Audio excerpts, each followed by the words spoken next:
How to continually make yourself a priority without feeling guilty for it.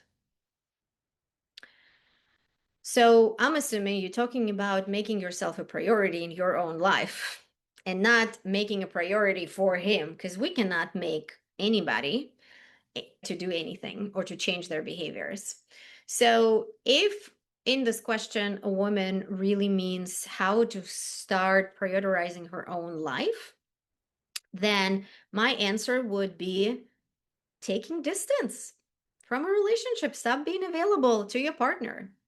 Question all the duties that you have. Question all the ideas, especially if you have a thought. A good woman does this. Really examine who said that and check in with yourself. What if I don't want to do that? Does that gonna cancel me as a woman? We need to be able to look into those things. And that's why in the Love Goddess Experience program, we have a live call where I coach you and we're going through uncovering our beliefs. Because all of that gunk then comes into your relationship and you have no one to blame. So that's our responsibility to look like, what the hell's going on there? What's going on? What's going on in my beliefs? What drives my behavior and my action?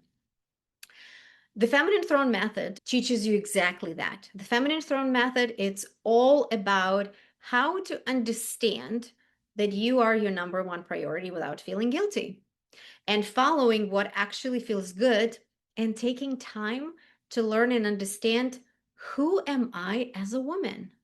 What do I desire? What do I like? What makes me feel certain things? A lot of us, we have this gunky baggage where we conditioned to be a good girl, then to be a good woman, then to be a good wife. What is behind all of that bullshit?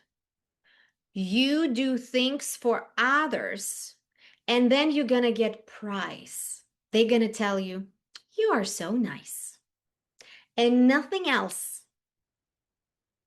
And that's why a lot of women spent 20 years in marriages giving everything that they got, and then one day waking up with nothing and feeling like, oh my God, I've been lied to.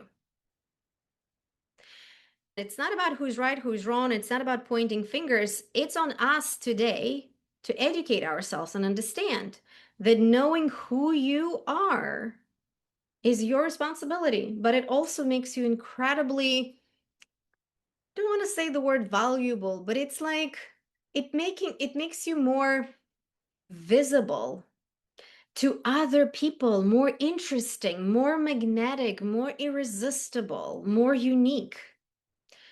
And in the feminine throne method, one of the legs, because there's 4 legs that holds your feminine throne. So one of the legs is self-devotion. And self-devotion is ongoing practice where we confronting our own discomfort around putting yourself first.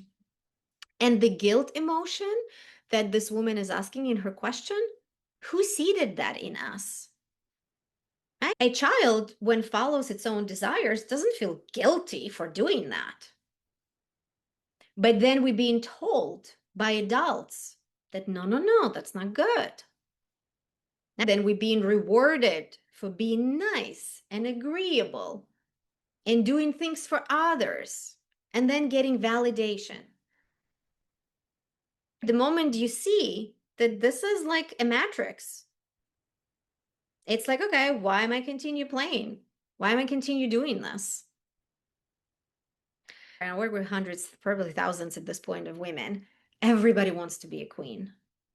But we don't understand that in today's world, nobody's going to coronate you but you. Nobody's going to come in and give you the crown. So you need to reclaim your own space, your own body, your own yes, your own no, your own desires for yourself. Nobody's going to come and do that for you. And nobody actually will give you permission. I mean, if you need a permission, I'm giving you a permission. You have a permission from me. But you still need to take it, right? You need to claim that permission.